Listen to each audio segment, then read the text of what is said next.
Every day, you essentially pay your dues by doing the harder thing when it's the right thing to do. Subjecting your bones to different stresses, so where you're not just running in one direction, it seems to build stronger, healthier bones. And that's why with our strength and conditioning programs here at Champion, people are moving in all different directions. And we want to hone in on sport specificity, but also just general life movements are key to developing a healthy skeletal system. Christina Meyer, she's a strength coach. On an episode recently, we were joking how funny it is to watch gymnasts try to skip sideways or do anything sideways because they're just like not used to it. And so if you have a sport like gymnastics, if you're just running straight ahead and up and down jumping, you're losing out on a lot of conditioning and strength work for your lateral hips and for your bones to be stressed that way, which is why I think we see a lot of these injuries start to come up in the ankle in particular and stuff like that, because they're not used to those rotational and shearing stresses. So the addition of adding some general cross training and general weight training is that you're probably going to experience a bigger variety of forces, which overall will get your bones and tendons stronger, which allows you to train more, which is what everybody wants. Kind of basic difference between the two is when you're walking, you always have at least one limb on the ground. So there's always at least one leg support in that gait cycle. With running, we get what's called a float phase. So there is actually a period of time where you don't have either foot on the ground. And with that, you're accepting all load on one foot when you put your foot back on the ground. So if you look at the kind of biomechanics research, there's a lot of different numbers out there for how much force is going through different joints. I think that depends on speed, what surface you're running on, and that type of thing. But, you know, you see things anywhere from like in the Achilles tendon, you might get 6 to 8 times body weight going through the Achilles tendon with faster running, right? You know, your hamstring, it depends. I think if you're more on the sprinting side, you sometimes get up to like 8 or 9 times body weight. Patellar tendon, like 5 to 7 times body weight. So with all these forces going through the leg, you know, regular gait, you might get 1, 2, 3 times body weight, you know, whether you're walking or on flat ground doing stairs. So the forces are just multiplied because of that float phase, and then you're accepting load on one leg.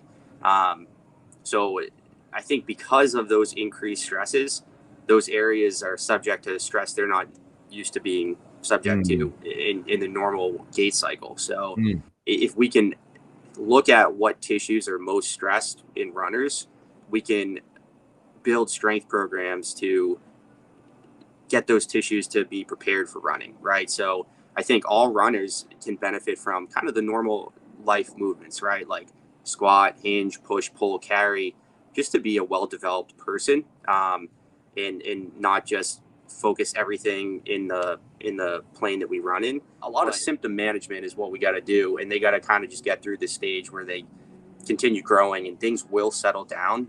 It's not a lifelong pain that they're going to have, but early on, I think the first things that you want to do is looking at how can we alleviate some pain for this person, and how can we adjust their program so they're not killing themselves and making this pain worse.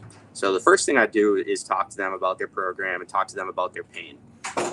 So figure out how intense is the pain they're dealing with right now. As a general rule for bone injuries, it's okay to work through a little bit of pain.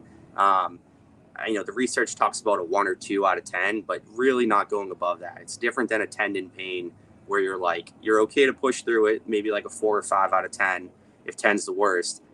We really want minimal pain, but I don't think no pain is attainable in a lot of these cases. So we want them to be very sensible. So first educate them on, you know, this is the type of pain that's acceptable. Don't crank through this. You know, it might be a case where rest is the best option for the short term, and work on other things, whether that's calf strengthening, whether that's strengthening up the chain, let things calm down, and then gradually reintroduce stresses to the Achilles tendon. Things like running and jumping are going to be the big things that stress that.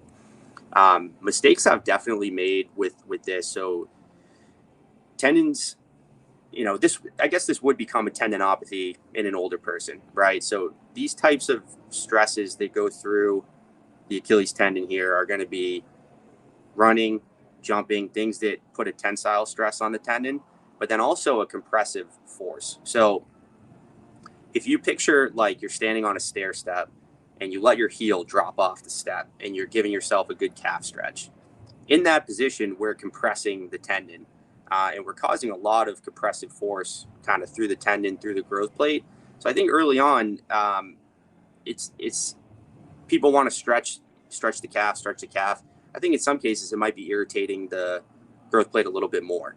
So, I'll have them do, if the calf tightness is something we find on exam, maybe they do a little foam rolling to the calf. Maybe they do a little rubs ball to the bottom of the foot and give the muscles around there some love. And then there's little things that they can do to help reduce pain. So sometimes putting a heel lift in their shoe might help. That takes the Achilles off a little bit of stretch, and they're not getting as much force pulling through the growth plate. Sometimes if you can look at their footwear, if they're wearing like a zero drop shoe, they might feel a little bit better with a higher heel toe drop, right? So something, again, same idea as the heel lift.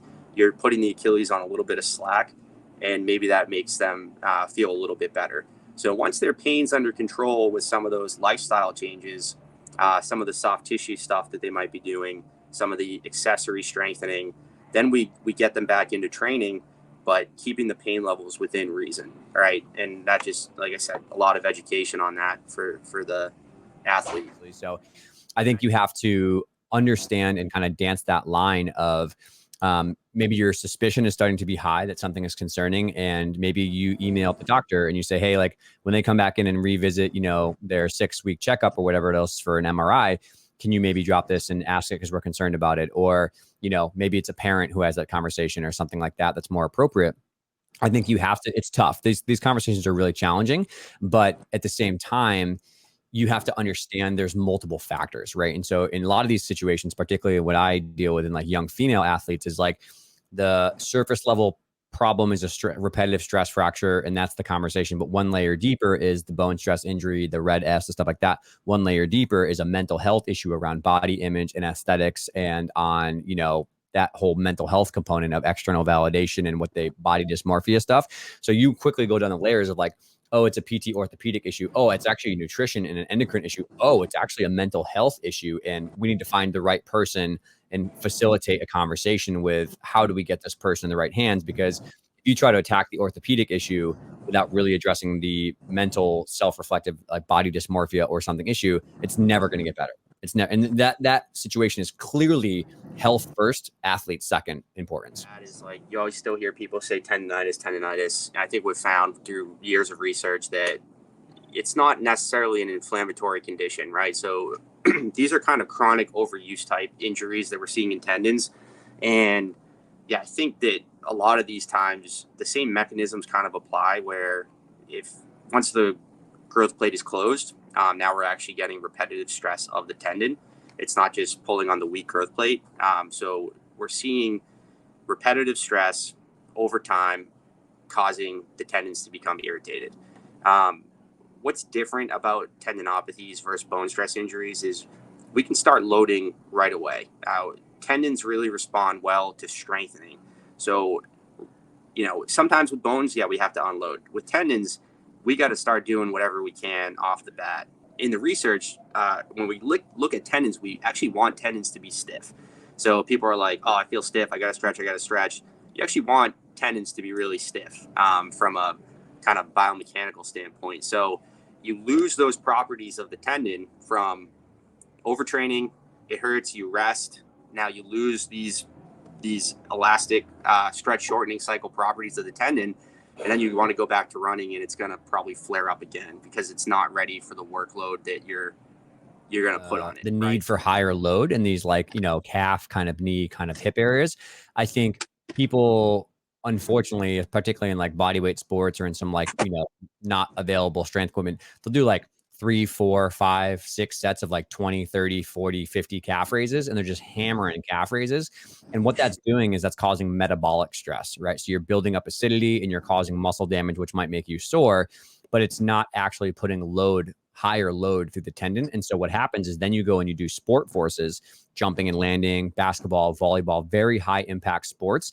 and your tendon is not prepared for higher load at a faster rate. And so that's actually one of the things I recommend to all of the gymnasts that I work with in the college programs I consult with is like, in the summer, you want to be doing seated heavy calf raises, like with a giant kettlebell, or seated standing slant board calf lowers, or, tib bar, anterior shin work, type like that, because you want to locally train for not only metabolic work, but also high strain. And so you need both of those things, which is valuable.